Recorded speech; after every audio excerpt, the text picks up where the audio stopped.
আমরা এই ভিডিওর মধ্যে আলোচনা করতে চলেছি অমিতাভ ঘোষের লেখা the shadow line.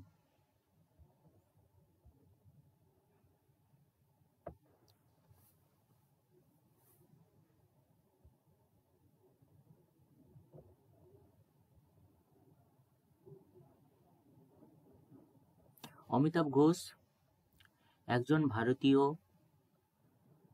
Fiction writer, আর তার এই যে পাঠ্যাংশ দ্য শ্যাডো লাইন, এটা আমাদের সিলেবাসের মধ্যে রয়েছে। এটা আবার প্রেসক্রাইব টেক্সট ফর স্টাডির জন্য, মানে আমাদেরকে ডিটেলসে এর সম্বন্ধে জানতে হবে।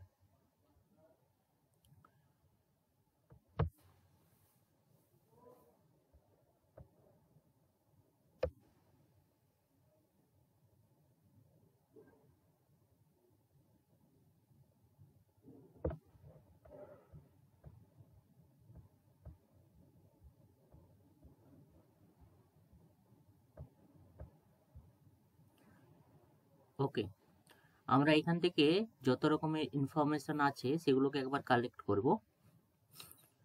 শ্যাডো লাইনের রাইটার হলো Amitabh Ghosh, an Indian author renowned for his exploration of history, memory, identity in his works.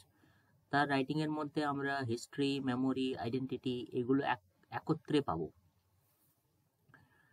তার এই বইটা দ্য শ্যাডো লাইন, সেটা পাবলিশড হয়েছিল 1988-এ। আর এর রাইটিং হিস্ট্রি সম্বন্ধে কিছু আমরা জেনে নিই। Ghosh was inspired by personal experiences, historical events and the shared trauma of partition and communal riots. আর এই জন্যই এই শ্যাডো লাইনের মধ্যে আমরা এই রকমের থিমগুলো খুঁজে পাই। The novel reflects a blend of imagination, memory and historical research. এই নভেলের মধ্যে একটা মিশ্রণ রয়েছে ইমাজিনেশনের, মেমোরি আর হিস্টোরিক্যাল রিসার্চের মধ্যে। এই যে নভেল, এর পয়েন্ট অফ ভিউ হলো ফার্স্ট পার্সন পয়েন্ট অফ ভিউতে এই নভেলটা লেখা হয়েছে। আর এখানে যে ন্যারেটর, সে কিন্তু আননেমড, তার কোনো নাম নেই ন্যারেটরের, সেই জন্য একে আমরা আননেমড ন্যারেটর বলতে পারি। এরপরে আমরা ক্যারেক্টার্সের লিস্টগুলো একবার জেনে নিই। প্রথমে জানবো প্রোটাগনিস্ট। এই স্টোরির প্রোটাগনিস্ট হলো দ্য ন্যারেটর, সে কিন্তু আননেমড, কোনো নাম উল্লেখ করা হয়নি তার। আরেকজন প্রোটাগনিস্ট রয়েছে, সে হলো ত্রিদীপ। ত্রিদীপ হলো ন্যারেটরের cousin, a key figure whose influence his world view and imagination. Antagonist হলো যিনি ওই প্রোটাগনিস্টের বিরুদ্ধে কিছু কাজ করবে, কিন্তু এই স্টোরির মধ্যে সেই রকম ভাবে কোনো অ্যান্টাগনিস্ট নেই। আর আমরা অ্যান্টাগনিস্ট ফোর্সেস হিসাবে historical event, communal violence and concept of borders এগুলোকে দেখতে পাই। মেজর ক্যারেক্টার্সের মধ্যে থাম্মা রয়েছে, আর ইলা রয়েছে, মে প্রাইস রয়েছে, ত্রিদীপ কেও আমরা ধরতে পারি। আর মাইনর ক্যারেক্টার্সের মধ্যে দ্য ন্যারেটরের প্যারেন্টস রয়েছে, রবি রয়েছে, যিনি কি ন্যারেটরের আঙ্কেল ছিলেন, আর নিক প্রাইসের মতো ক্যারেক্টার রয়েছে। এরপরে এই যে নভেল, এই নভেলটার ধরন কেমন, এর টাইপ কি রকমের। এই নভেলটাকে আমরা পোস্ট মডার্ন নভেল বলতে পারি, হিস্টোরিক্যাল নভেল বলতে পারি, অ্যান্ড সাইকোলজিক্যাল নভেল বলতে পারি। এরপরে আমরা এই ন্যারেটর সম্বন্ধে জানবো। যেমনটা বলা হলো, এইখানে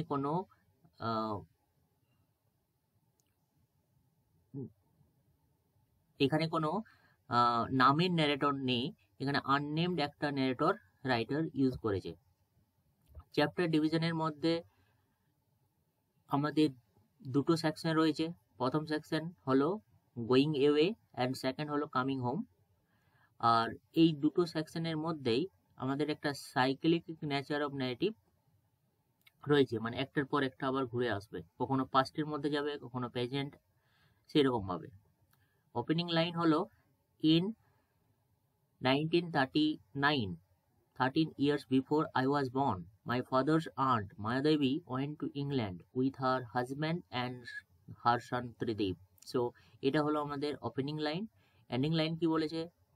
And then I think to myself, why not live the dreaming of the dread while I watch Tridib watching his own death. তো এটা হলো আমাদের এন্ডিং লাইন। এর ভিতরে অনেক ফেমাস লাইন রয়েছে, তাদের মধ্যে একটা দেওয়া হলো এখানে, everyone lives in a story because stories are all there are to live in. এরপরে সেটিং আমাদের তিনটা জায়গার কথা এই স্টোরির মধ্যে আমরা পাবো। প্রথম হলো ক্যালকাটা, সেকেন্ড ঢাকা, আর তারপরে রয়েছে লন্ডন। এর বাইরেও হিস্টোরিক্যাল কনটেক্সট রয়েছে, যেমন হলো the partition of India, world war two, আর communal riots of the 1960s। এর বাইরে আমরা জানবো ভ্যারিয়াস রেফারেন্সেস, যেগুলো থেকে রাইটার ইন্সপিরেশন পেয়ে লেখালেখি শুরু করেছিল। তার মধ্যে হিস্টোরিক্যাল ইভেন্টস রয়েছে, যেটা হলো পার্টিশন অফ ইন্ডিয়া 1947-এ, আর ওয়ার্ল্ড ওয়ার টু, তারপরে communal riots in Calcutta and Dhaka, সেইগুলো। আর কালচারাল রেফারেন্সও রয়েছে সেখানে, British colonialism, nationalism and cosmopolitanism, এই তিনটাই কিন্তু এই রাইটিংয়ের মধ্যে আমরা খুঁজে পাবো। আর টাইটেলের সোর্স, এই যে শ্যাডো লাইন নামটা রাইটার কিভাবে পেল, এখানে বলেছে শ্যাডো লাইন যে নামটা সেটা তার নিজেরই তৈরি করা। আর সে কেন তৈরি করেছে? refers to the invisible borders, physical, emotional and cultural, that divide and connect people and nations. Shadow লাইনের মাধ্যমে সে বোঝাতে চেয়েছে যে আমাদের মধ্যে যে একটা বর্ডার তৈরি হয়, সেটা ফিজিক্যাল হতে পারে, দেশে দেশে, ইমোশনাল হতে পারে, কালচারাল হতে পারে, সেই বর্ডারটাকে সে কিন্তু শ্যাডো করার চেষ্টা করেছে, মানে ভেঙে দেওয়ার চেষ্টা করেছে এই রাইটিংয়ের মধ্যে।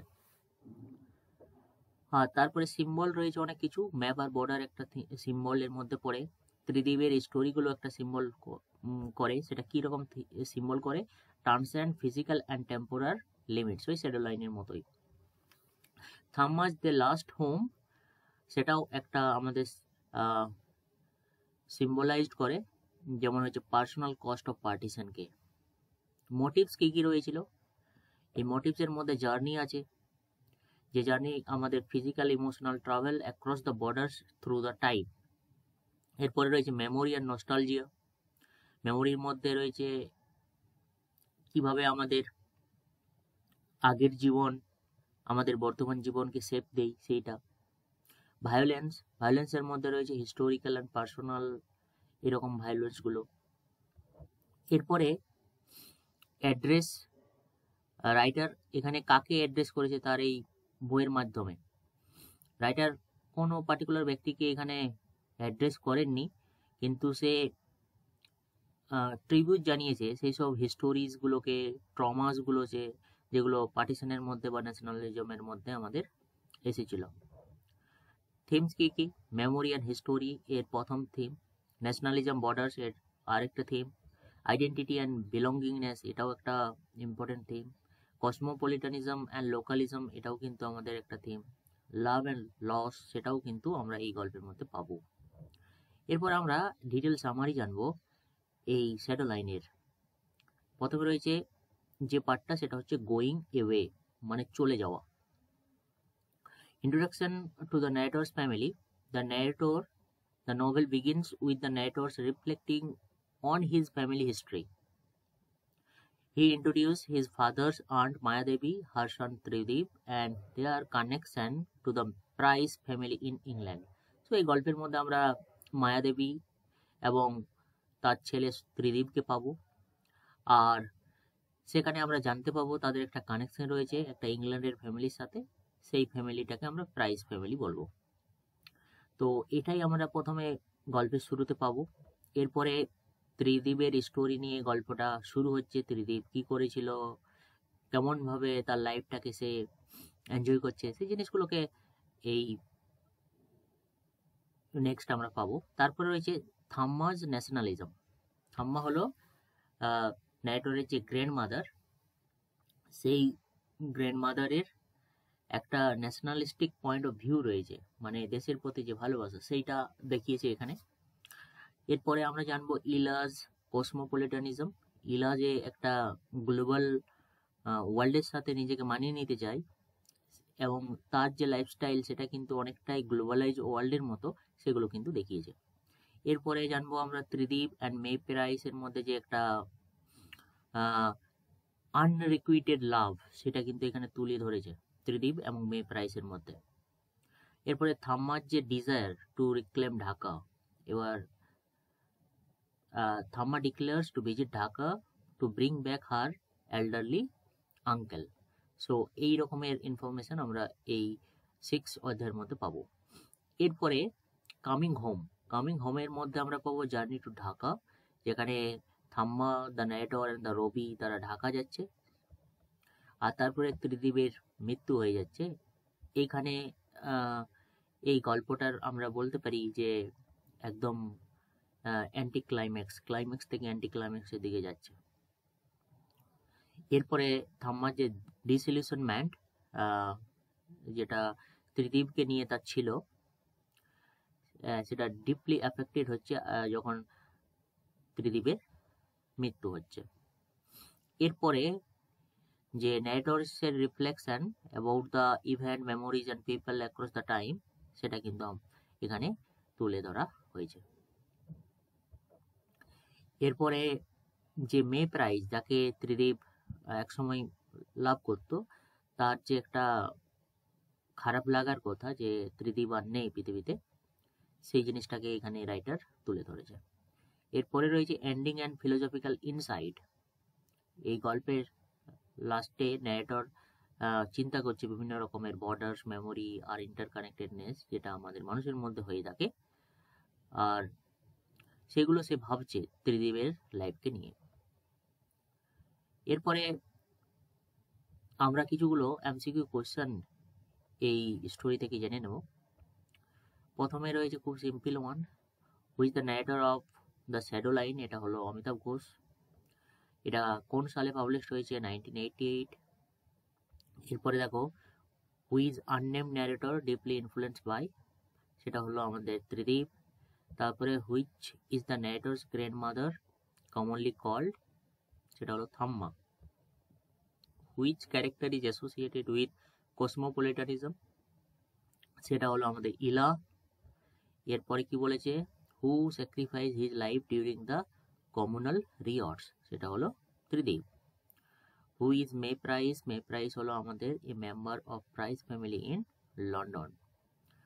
তারপরে কি বলেছে? What is থাম্মাস ideology concern centred on, সেটা হচ্ছে ন্যাশনালিজম, যেটা আমরা একটু আগে দেখলাম। এরপরে 9 কোথায় গেল? এই তো 9। What does shadow lines primarily critic, কোন জিনিসটাকে শ্যাডো লাইন সে তিরস্কার করছে? এখানে বলছে artificial borders and nationalism. What does the title shadow line symbolise, কোন জিনিসটাকে শ্যাডো লাইন সিম্বলাইজ করছে? সেটা হচ্ছে imaginary borders between nation and people. তাহলে এই যে 10টা কোশ্চেন আমরা আলোচনা করলাম, এর বাইরেও আরও অনেক কোশ্চেন আছে, সেগুলো তোমরা করে নিতে পারো বইটা নেওয়ার পরে। ঠিক আছে, আজকের মতো এতটাই।